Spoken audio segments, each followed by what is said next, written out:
Hey, friends, you are in for a treat today. It's a special edition of the Crazy as Usual podcast where I am interviewing the 50 fastest growing female owned business owners that we first met at the Women Presidents Organization Entrepreneurial Impact Forum in May.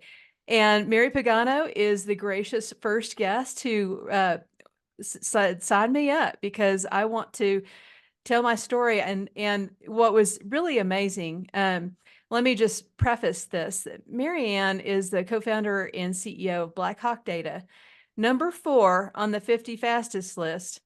They grew from 2019 to 2022 from 2 million to 64 million in revenue. And when Maryann was getting ready to go on stage at the awards ceremony, she didn't even know what number she was on the list. So Maryann, thank you so much for being willing to tell your story today. I would like you to introduce yourself a little bit. Why BlackHawk Data, but tell us the story about what the monkeys were telling you at that moment of panic when you decided to start a business. So thanks for having me. I love sharing the story because if I can just encourage one person to do something out of their comfort zone or do something to help them, it makes it all worthwhile. So Yeah. again, my name is Mary Pagano. I am co-founder and chief executive officer of BlackHawk Data. We are an IT solutions provider in the New York City, New Jersey area. So I've been in the IT channel, as they call it, for about 20, 25 years. I have been an inside sales rep. So I've supported account managers my whole life. Back in 2018, one day I woke up and I was the CEO of a tech company. So talking about monkeys talking to you, it's like, what did you do? So, I think for me, if you wake up one day after having a job and having a stable income and just kind of knowing what you're doing every day, to one day you wake up and you're just a CEO. You're a CEO of pretty much nothing because there's nothing there, right? So now you're like, okay, well, now I quit my job. I'm the CEO of a tech company, which is a predominantly male-dominated industry in the New York metro area, which is probably one of the most competitive areas in the country. There's 500,000 solution providers in the United States. So now I am a CEO starting from zero. So for me, the monkeys were thinking I was crazy. That was definitely, so your podcast crazy is definitely a good word for me because they thought I was nuts. And it's like, what do I do now? I didn't really have a plan, right? So what I Yep. tell people all the time is, your network, the people that you have known for a long time, that network that you built, that's the first people I called. That's the first people I spoke to, because you've got to do something and you need to build a business, right? And that's what you set out to do. So who do you call? You just call your network and you try to find people who are willing to talk to you and who are encouraged by your story. Exactly. And you found that $1 million customer in your first year. Or Yeah. how quickly did that come? Was that a conversation? And what was the sales cycle on that first win? So, again, you're trying to sell to people when it's just two people, right? So it's really hard in our industry, right? Because you're just two people. So we leaned on the who we knew, the clients that we knew, the partners that we knew. Our first win came, I would say, probably around November of 2018. There was a small professional services job. My partner, Jason, it's a client that he knew and worked with. So we got our first small little win. And then probably in early 2019 was the first time I got a call that said, hey, not knowing that what I was doing, we're looking for a partner to help us rebuild Newark Airport Terminal 1. And it's like, oh my God, like it's just the two of us. Who's going to build an airport, right? From a technology perspective. And that was our first call. And Jason and I went on the sales call together, and we were already trusted advisors. We were people that they trusted, people that they knew. Yeah, So because we, you it already was, knew the folks at the airport. They knew yes, that they could trust you. Was there a moment in your head when you said, I don't know if I can handle something this big? yes, probably the entire time. And I think I was so nervous on our very first sales call. Jason still makes fun of me today because they're like, we do put a proposal together. Now we have to go over numbers. And I think I was so nervous because I knew it was so much bigger than I ever expected out of the beginning, that when they threw out a number, instead of me going higher, I went lower because I Oh, was so nervous. I've heard that that is a typical reaction in among females specifically. I Yeah. don't know why. What were the monkeys telling you when you lowered that bid? My monkey said nothing. My mom said, good job.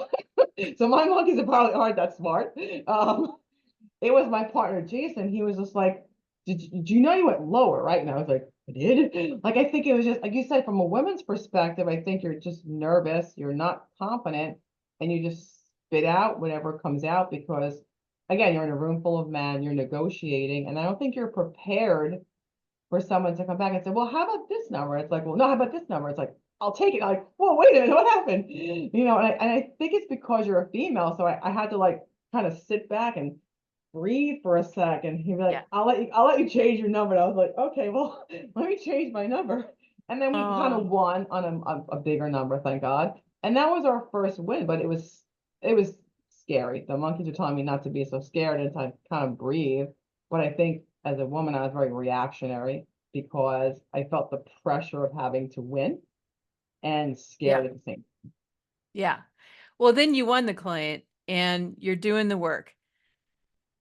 Um, you know, to go from 2 million to 64 million in 4 years, that means you had a lot of those warm network conversations. Was that number one, you're executing on that first contract? For me, I'd probably be lost in that because this has got to be perfect. But you kept building. So how did you keep those things balanced?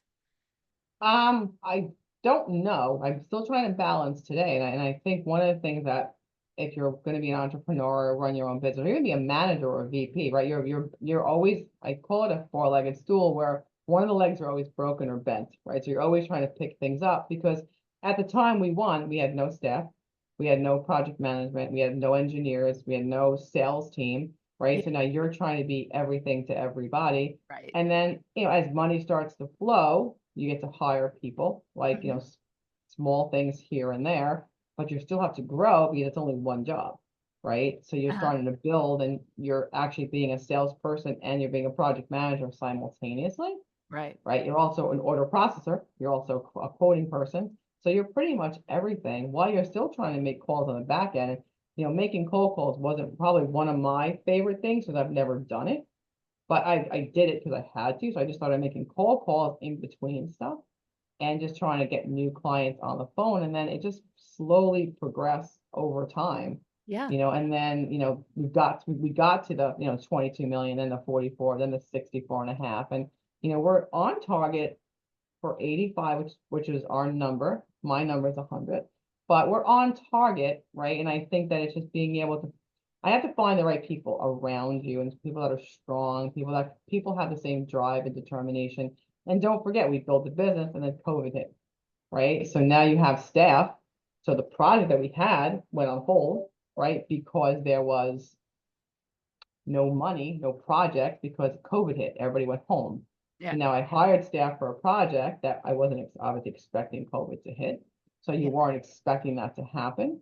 So now I have all the staff and no project and no billable time because there's no one's allowed out. Right. And I figured, okay, a couple of weeks that'll be over and everyone will go back to work. But as we all know, that did not happen.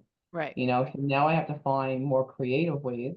And then now I go back out to the network to find more work for my guys who are now sitting around literally doing nothing. Yeah. So it's always the cycle of trying to pivot. You're pivoting. Pivot. I know we got sick of the word in 2020 and 21, but honestly, I heard that especially tech businesses took off. We know that Zoom took off during the pandemic because it was the only way, it was the primary way that we'd meet. Then some of us got into Google and other ways. But did you find that there was opportunity in using technology to create business, different ways of doing business? I think there would have been had we had any clients. And I think that the one piece that we were short is we didn't have any clients. So we didn't have anybody to call.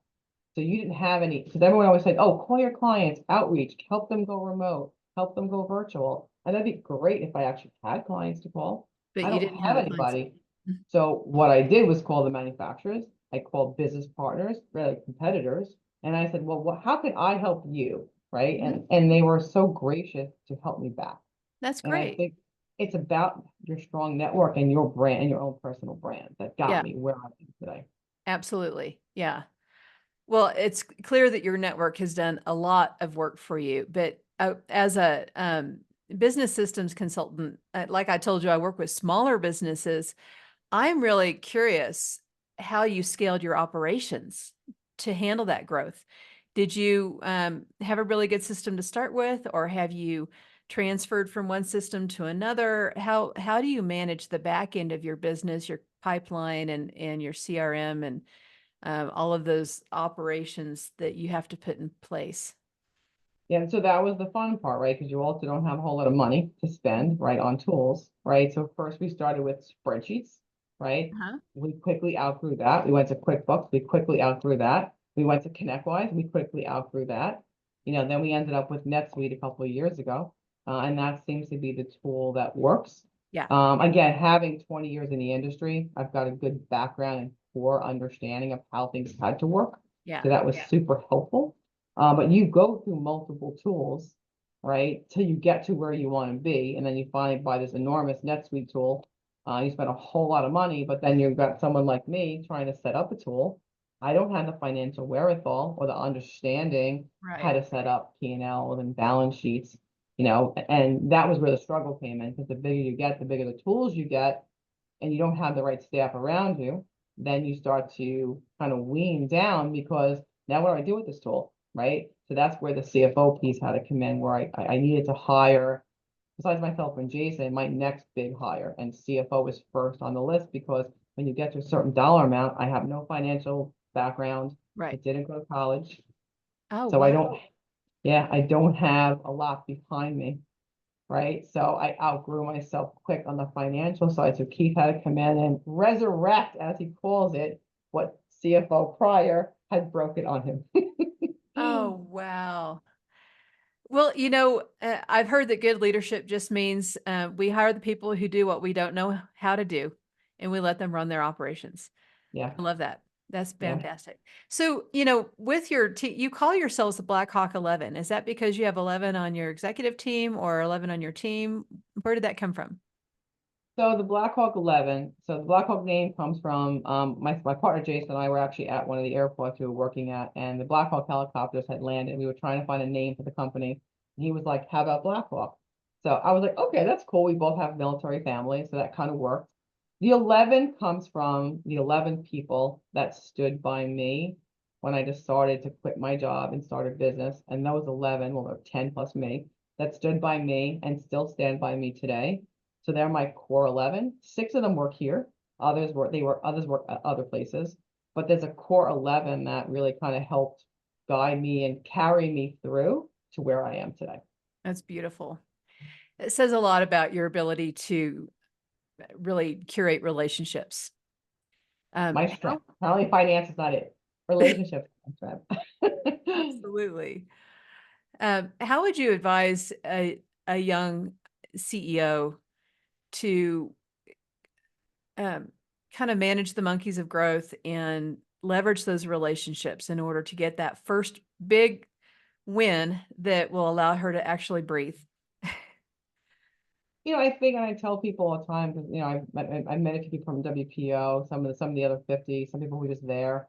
And I met a lot of people and they asked that same question, right? And it's really it goes back to reach out to your network, your relationships, right? Lean on the people that you know, people like me who've kind of gotten to where they am today, Uh-huh. and meet those people and lean on them, ask for advice and guidance, right? Talk to them about their struggles, because their struggles are typically your struggles. Yeah. Don't be afraid to reach out to other competitors and make them your business partners and lean on each other.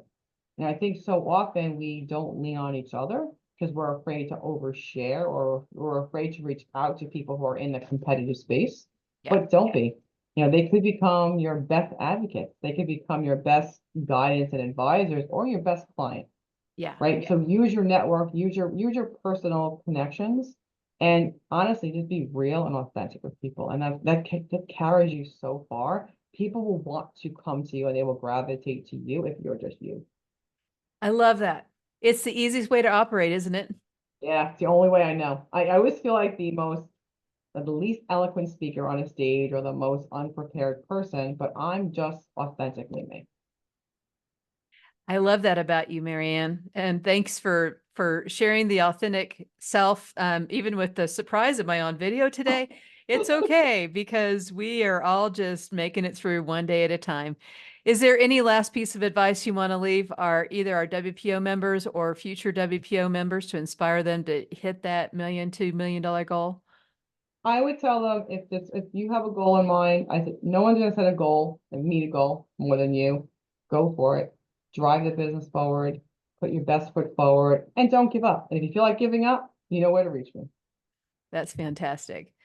Thank you so much for being willing to share some time with us, Maryann. If you're coming in late, this is Maryann Pagano with BlackHawk Data, #4 on the top 50 fastest growing businesses with the Women Presidents Association. We're so grateful to have you today and wish you a great amount of growth in the future. So thanks so much for sharing your secrets with us. Thank you, everyone. Thank you for having me.